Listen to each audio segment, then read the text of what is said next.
Live from the mist-enshrouded mountaintop fortress that is X and Y Communications headquarters, you're listening to the world-famous Mountaintop Podcast. And now, here's your host, Scott McKay.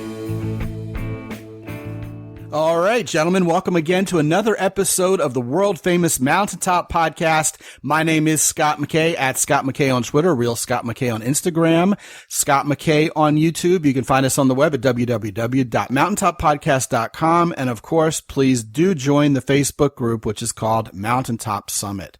Today, we're going to have a fun, interesting show. My guest is a new friend of mine. She's very easygoing and a lot of fun. And she's the author of a book called Single That, Dispelling the Top 10 Myths of the Single Woman. So we're going to get to sort of be flies on the wall today and get inside the mind of a single woman and find out what's really going on there, as opposed to what we think might be going on there. Sounds like fun, and it's going to be fun. So with that, here's my guest. Her name is Acamea Deadwiler. Acamea, how you doing? I'm great, Scott. How are you? Yeah, well, it's good to have you on the show. I have to tell you, I was introduced to you and the title of your book, and I said, man, that is going to be a show where the content writes itself. It's like one of those comedy movies where all the characters are completely opposite from each other, so it can't not be funny. Yeah, absolutely. Right. And I'll tell you, I'm very pleased that you wrote that book. I just found out in visiting with you before we got rolling here that you wrote the book for women. But actually, I think guys could have as much to gain from a book like that as women, don't you think? I agree. And I wrote it with women in mind, but also I think it would be great for the enlightened male is what I like to say. Any man who's open to, venturing into the other side and, likes to look at themselves and maybe address their own judgments and viewpoints. So anyone that's open, any man that's open and enlightened, I would definitely think they could get something from it. Yeah, and what I like about you and your approach is you're not beating us over the head with it. You're not saying, hey, look, all you stupid guys out there, here's how women really are. Get with the program, figure it out. You come from a very respectful mindset, and I really am finding that very refreshing because I think a lot of times when guys see what women have to say about single women relative to not only being single, but the guys they're dating, a lot of times there's some anger and there's some frustration and even bitterness there. And we kind of feel like that's weaponized against us as guys. And in your situation, I really think you're trying to help more people, frankly, get together and find love together.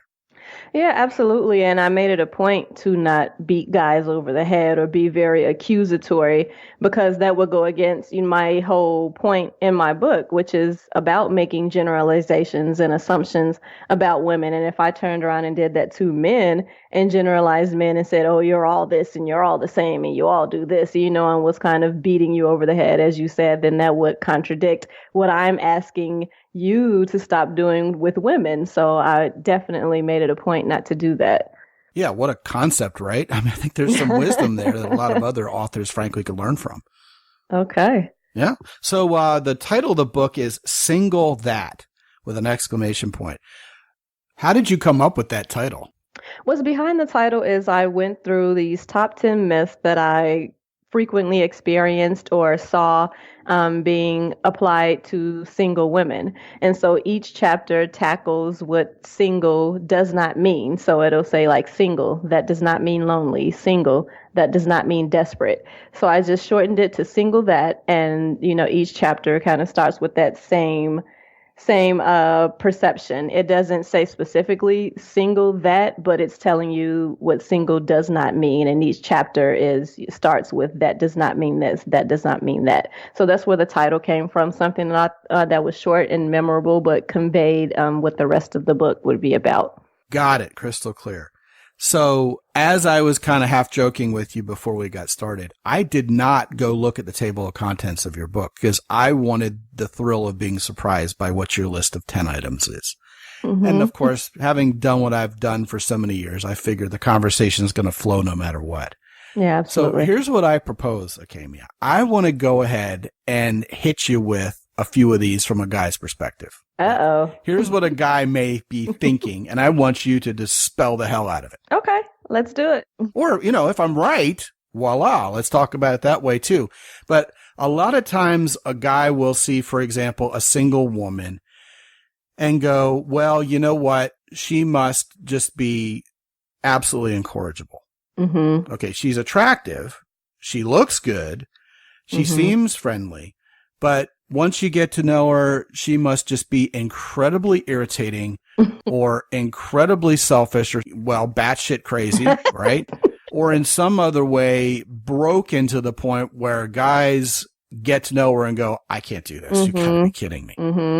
Yeah. Is that right or wrong? Yeah. You actually just nailed a bunch of the myths that I'm aiming to discourage, because that is, I think, a common assumption when you see a woman who is single, and especially if you find her attractive. And maybe if she's been single for a little while or is, no longer in her 20s, you start to make these negative assumptions because you look at her and you figure like, well, there has to be some reason she's single. She's gorgeous, or, she seems funny and she has her stuff together. Why is she single? So you try to come up with these reasons in your mind as to why, why she's alone, or why no man has, married her or, claimed her, so to speak.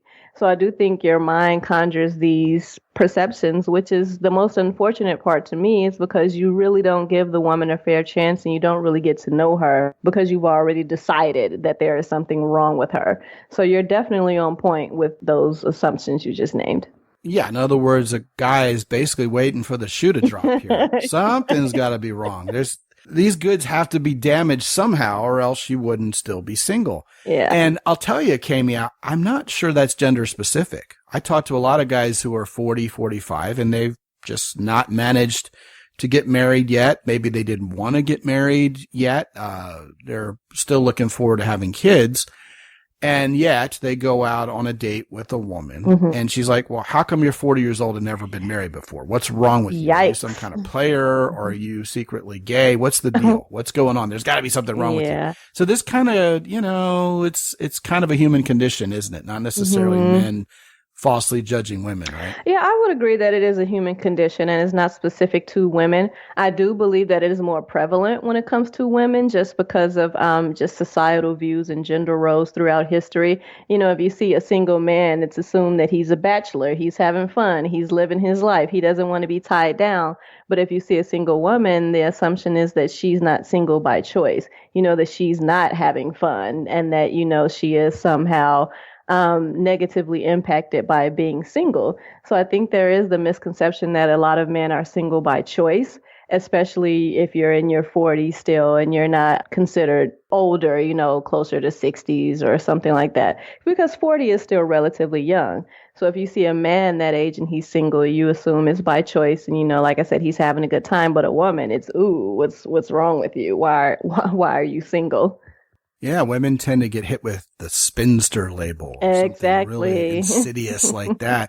And yet nowadays, Acamea, it could be, hey, you know what? She just is a little pickier for good reason. And she's been in a situation where she's met a lot of guys who just didn't meet her standards. And maybe the standards aren't even outrageously unreasonable. It's just that because of her career or her location, maybe she lives out in the boonies, she just hasn't been able to meet the guy who is her one and only forever. Or, of course, there are women who are very into their careers, and the next thing you know, they wake up and they're 35 and the family thing hasn't happened yet.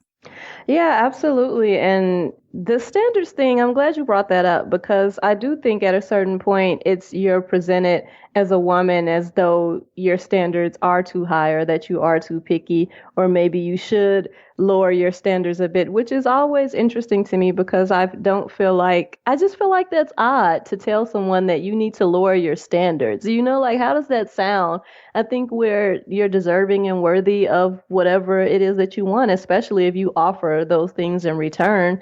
So So for someone to tell you that you need to lower your standards, that just doesn't sit well with me. And that's a common misconception as well. I've seen just the other day, a Facebook friend posted something about how people are single because their expectations are unrealistic. And that's one of the things I'm really trying to get at, is to stop labeling people, and especially women, by their relationship status. There are people in relationships, there are people who are married with unrealistic expectations, and you expect things of partners that they've never demonstrated that they have the capacity to offer. So these things that we like to label and use as to why people are single aren't specific to that relationship status. And that's the biggest point that I like to drive home.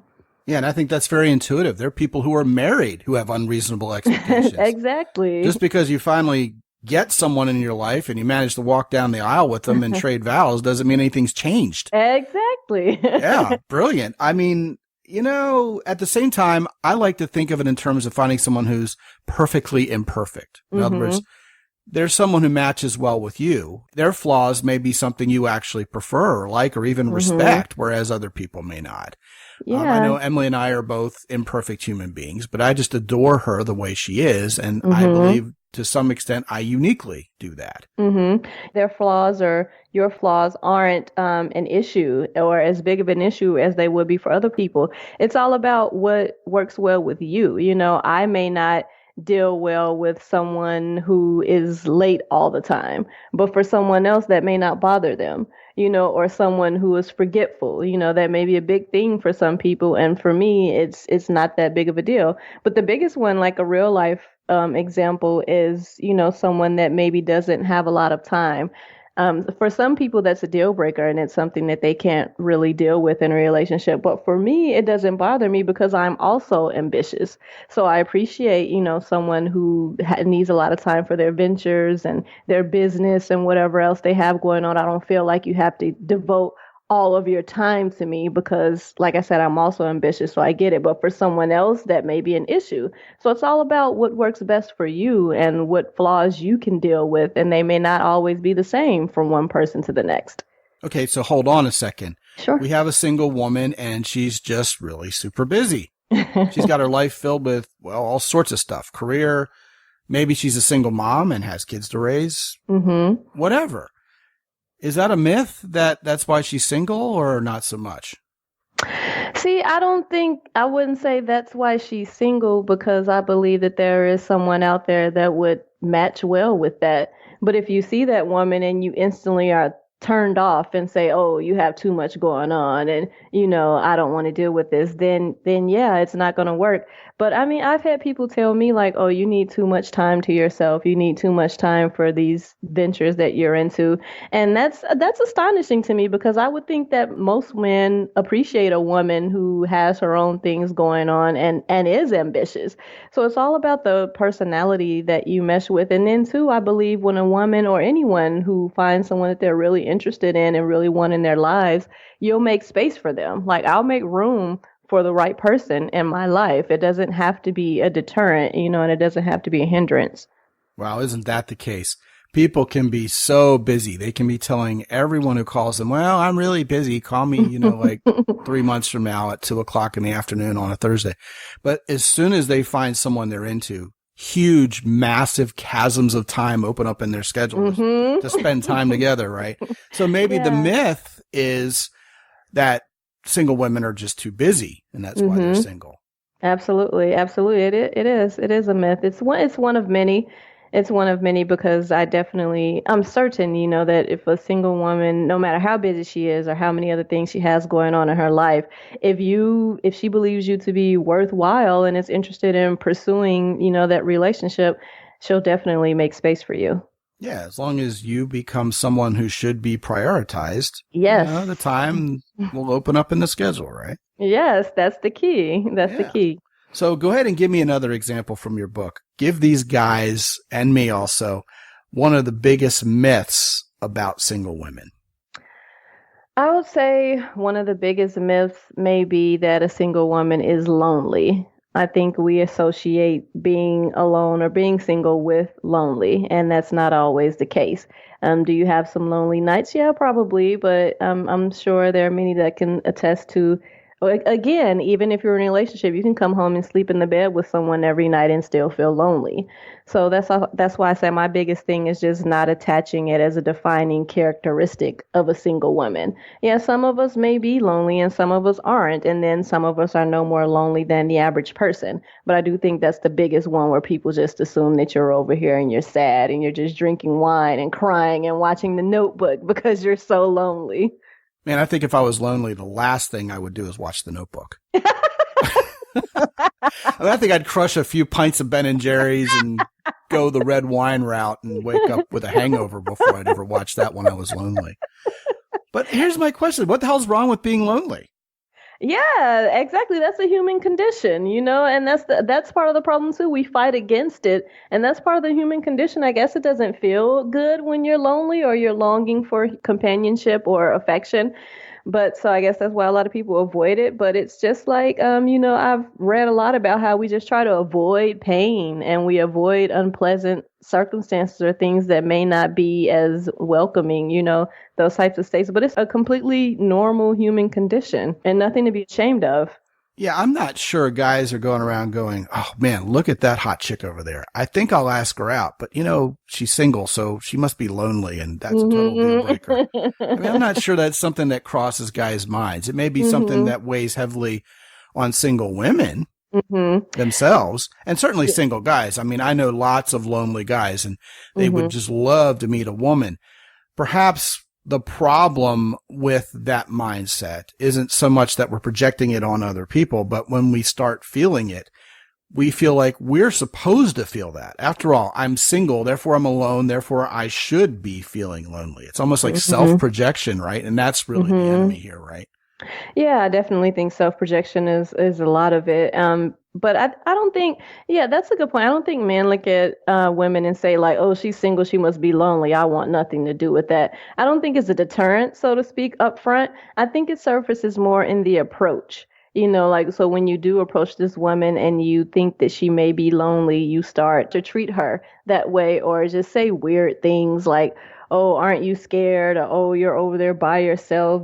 I had someone tell me I'm going to be 50 years old saying the same things that I'm saying now before even asking me like what I was looking for. I hadn't really said anything, but he just assumed because at that time when we met, I had been single for maybe a year. So he just made all these negative assumptions about how, I'm over here lonely and this is how I'm going to be when I'm 50 without even bothering to, ask what I was looking for or why I've been single or what has happened. But there's this assumption and then that goes back to the lowering your standards and things of that nature because people just assume that you're lonely and kind of desperate, and you just want a relationship so bad. So I think that's where it's more prevalent as far as others. But you're definitely right. There can be a lot of self-projection involved as well. Well, man, how rude that a guy would come up to you and make those assumptions and talk to you like that. Right, exactly. I mean, he's got some social skill to learn. I mean, to go up to a woman and go, hey, you know what? You must be desperate because you're single. I mean, how do you even answer that other than to try to keep your composure? Right. I'm paraphrasing. He didn't say it exactly that way. And it was through text. We'd met online and we were texting, but this was our very first conversation. And he went into that I must be looking for the perfect man and I'm going to be lonely and I'm going to be saying this when I'm 50. So I think that's where it comes into play, the whole lonely aspect. And then, people think that you're just supposed to jump on the first person that wants to be with you because you're lonely. So I think you get approached a lot that way sometimes when that specific assumption is made about you. Well, I mean, let's hear it for actual real conversation over the phone at least, if not in person. I mean, man, how many times have people's nascent relationships been crushed because of misunderstandings over text? Because you can't read the person's intentions or really tell what the nonverbal communications would have been. Crazy. Yeah, absolutely. It's hard. You can't really judge tone from text and things like that. But I mean, to answer your question, my response was that he made these assumptions about me based solely on the fact that I was single. I just pointed out that he didn't bother to get to know me or ask me any questions. He was just making these assumptions basically based on his own bias. And of course he didn't see it, and I didn't expect him to, because I think if you approach a woman, that when you first meet her, you're not very enlightened to begin with. So I didn't expect him to really get it, but he did eventually. Towards the end, eventually he said, you may be right. So I think he started to get it a little bit. But just that mindset, from the very beginning, it's tough to deal with. Yeah, and a lot of times also, women don't feel particularly compelled to help us out in being attractive. Mm-hmm. I mean, that's kind of our job. You know what I mean? Mm-hmm. One of the things that you mentioned was, hey, you know what? He didn't even ask me what I was looking for. Mm-hmm. I bet you my audience of men collectively cringed when they heard that. Because women seem to love to ask men, what are you looking for? And then we all feel like deer caught in the headlights because we don't know. I mean, we don't even know you yet. I mean, what's the right answer? What's the wrong answer? I guess the answer she's got to be looking for, because again, another myth about single women is, I got to be looking for a relationship. I want to get married to one great woman within 3 months. Is that what I'm looking for? Was that the right answer? Do I win the prize? What do women actually mean? What are they looking for, as it were, when they ask us what we're looking for? Because I hear from a lot of guys who are on Bumble, where, of course, once there's a match, the women make the first move in terms of a message. And it's one of two things. It's either hi, because really they just want the man to make the first move, or that magic phrase, what are you looking for? And guys have no idea how to answer it. And I think a lot of it is driven by the myth I just mentioned, which is women just want a husband. They want you to commit to them by the second date, or they're not even going to give you a first date. So men, instead of saying what they're really looking for, assuming they even know, right? Yeah. are looking for what they think the woman wants to hear instead of being authentic about it. Where's the myth there? What is it that guys are misunderstanding there? And how might guys be able to power through the myths that are playing in their head and turn that question into an actual dialogue? Wow, that is a great one. And I can totally see why that may be a tough question for men especially, but everyone, because it does feel kind of like a loaded question. It's like, what are you looking for? Yeah, it's like, what are you looking for? Where it's like, I'm looking for whatever you are, but you don't want to say the wrong thing and turn someone off. But I just think it's important to be authentic and to be upfront about what you're looking for. But I would say normally, when women ask that question. And to be honest, it's not my favorite question either. I prefer to get to know someone authentically. And I think eventually they'll show you, what they're looking for. You'll find out if you guys are a good match. But I think the biggest thing is to just be authentic because I think a lot of times we don't know what we're looking for, and men may not know what they want. I've come across that a lot, where they start out thinking they're ready for a relationship, and then turns out, hey, I'm not. Or maybe they never were, and and they gave you that impression because, like you said, that's what they thought that the woman wanted to hear. That's the biggest thing. It's about, what are you looking for from this interaction? What are you looking for on this site? And of course, if you come out and say, hey, I just want to have some one night stands, or I'm just looking for sex, you may not get very far, but you would be surprised if you're upfront and honest that you may actually achieve your goal, and you won't hurt any feelings in the process, and there won't be any misunderstandings because you were upfront about that. And then you meet someone who knows that you're not looking for anything serious or anything long term. And then you don't have to keep up this facade that you are. And maybe you can meet someone who's totally okay with that. And it's, and it's fine with just having a casual relationship that's not very serious. So I think that's the biggest thing that the question is asking. So a woman likes to know what she's getting herself into. Are you looking for a relationship? Are you just trying to date? Do you just want to have fun? Are you just looking for sex? So I think that's the biggest thing. We like to know what we're getting into, so we know how to approach the situation, and even if it's worthy of our time. Okay, so right on. Let's throw the myths out there on the table. Guys are often assuming when a woman asks that, she's looking for a relationship and she's looking for something long term, or she wouldn't be asking that. Meanwhile, maybe not all women are looking for a relationship right now. Exactly. And she may be looking for, a good time. She may be looking to get laid, as it were, because she's just coming off a tough divorce and she wants to stick it to her ex, but she doesn't want to go directly and say, hey, I want to get laid. Yeah. Because then she doesn't want to get used either. Yeah, yeah. She wants a guy who's going to be a little dreamy. Yeah. She doesn't necessarily want this to be meaningless. Yeah, So all those thoughts may be running through a guy's mind, or even running through a woman's mind. Is it a myth, first of all? Let's just throw it on the table. Is it a myth that women are all looking for a relationship deep down? Even if they say they're not, are they really? Is that a myth? I think that's definitely a myth. And I think it stems from the fact of, like I was saying, we've been taught that women are to aspire to marriage and family. That's something that we're supposed to aspire to, whether overtly or just passively through, movies and media and things like that. We see that women are supposed to aspire to marriage and a relationship. So every man immediately thinks that a woman is going to try to tie them down. When in actuality, like you said, maybe I'm like not looking for that either. There have been times in my life where I had so many other things going on that I wasn't ready to commit to a relationship and wasn't really interested in having that because it takes up a lot of your time in your life. There have been points where I wasn't looking for a relationship, and that happens with women.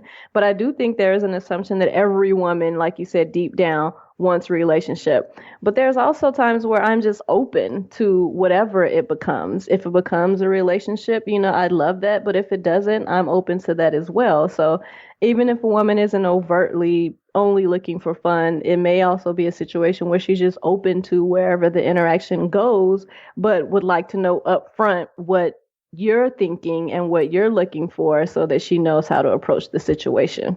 Well, let's turn the tables on that myth. Okay. What if a guy's thinking this woman's single because, well, she's actually kind of slutty? She just gives it up to a lot of guys. Mm-hmm. That's why she's single. Mm-hmm. Maybe I'm not really interested in that. Mm-hmm. Is that a myth also? Wow, that's a good one. Did I catch you off guard? That one's not in the book, I assume. It is not. But I definitely see where you're coming from, because that can be off-putting to some men, a woman who's sexually adventurous.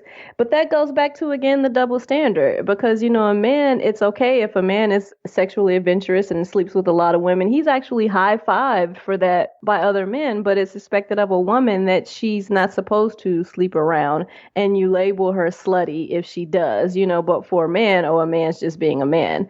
So I think that's the biggest issue. But again, I think it just goes back to, it's not a defining quality or a reason that you can say that someone is single. If a woman does sleep around with a lot of men and you want to say that's why she's single, well, then maybe she's choosing to be single because she wants to sleep with a lot of men. It doesn't necessarily have to be considered a negative or a slight against her. And you look at her and say, well, that's why you're single, because, you're a slut.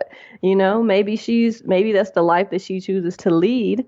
And that's fine, like to say that she's single because of that reason, or maybe that's her choice. I think that's the biggest thing.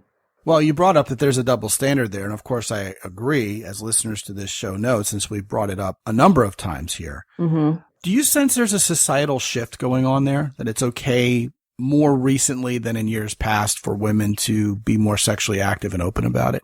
Yeah, I think it's more okay, and it's becoming more and more okay than it was in the past, just because we have so many movements with women who are coming out and saying like, hey, I'm a woman and I don't want to have kids, or I don't want to do X, Y, Z, and I don't want to fit into society's mode of what a woman should be. So I think it's definitely changing. I think the overall sentiment is changing. Is it changing among men is the question for me. Like, yeah, we can tell you all day that we don't have to do this and that, and you start to perceive that that's how we perceive ourselves now. But do you still care because of, the historical gender roles and societal perception? Do you still care about, the typical role of a woman and how this image of how you think that she's supposed to be?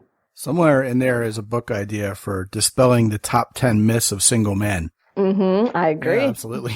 All right. A lot of guys also may think, okay, this woman is single. She's going to try to get me to buy her stuff. She just wants my money. She's some sort of gold digger. Mm-hmm. Yeah. And that's actually another myth in the book called that does not mean high maintenance. So you think that this woman wants too much, and maybe that's why she's single. Because like you said, she just wants a man to take her out and buy her things. And, I'm going to go broke trying to please her, especially if you look at the woman and you find her, attractive, and you know that she has no trouble getting men. Well, then you start to think like, okay, she must just want too much of these men, And I think that's I think that can be a real fear because, I mean, to say that there are no women out here who approach relationships this way would be false. I'm sure there's women who honestly sometimes may use guys to get things and to be taken on dates and to be treated to shopping sprees and things of that nature. And that may turn you off. So it's definitely a real issue. But again, like I said, I just think sometimes you will look at a single woman and say, okay, well, that must be it. She wants too much. And, she's going to expect me to spend all this money. But my biggest thing, like I just keep trying to reiterate, would be to just give it a chance, give her a chance, like actually put in the effort to actually get to know her and see if that's what she wants. But if you go on with that perception and that mentality, then whatever she does is going to fit into this preconceived notion that you already have. Right. It's when we judge them up front without ever giving them a chance that we're falling for the myths that are playing in our own mind. Yes, exactly. Definitely. Well, what a wonderful conversation, Acamea. I think a lot of these guys are going to be very curious to see what else is in your book. So what I want to do is I want to send guys to www.mountaintoppodcast.com/single. SINGLE. Guess what? We've never done that before. And you'll be able to get your hands on Acamea Deadwiler's book. Single That, Dispelling the Top 10 Myths of the Single Woman, and you'll be able to grab your copy on Amazon. And also, I'm going to put it in the Amazon influencer page for you right near the top. So if you go there, you can not only check out Acamea's book, you can check out all the books from our other previous guests as well. Acamea, you're so charming, and I really appreciate you taking the time to come visit with us on the show. I think it's been a fantastic conversation that guys will really appreciate. I think so too. Thank you so much for having me. I'm happy to be able to discuss the topic with, a male audience. I think that's great. That's part of the process. Yeah, and even though your book is written for women, I think in many ways it might even be more valuable for the male audience. So fantastic. I definitely agree. Thank you for having me. You're quite welcome. And guys, if you have not yet visited www.mountaintoppodcast.com, you can talk to me free for 25 minutes about whatever's on your mind. If you've been considering hiring a coach and you resonate with the subject matter of this show and how we approach it, then go ahead and give me a call, get on my calendar, and let's discuss what you've got going on, what your goals are, and how to get you there as quickly as possible. All that along with transcripts, show notes, pictures of our guests, links to free special reports, and of course, a way to get on my newsletter, which comes to you free every day, is all there for you at www.mountaintoppodcast.com. And until I talk to you again on the next episode, this is Scott McKay from X&Y Communications in San Antonio, Texas. Be good out there.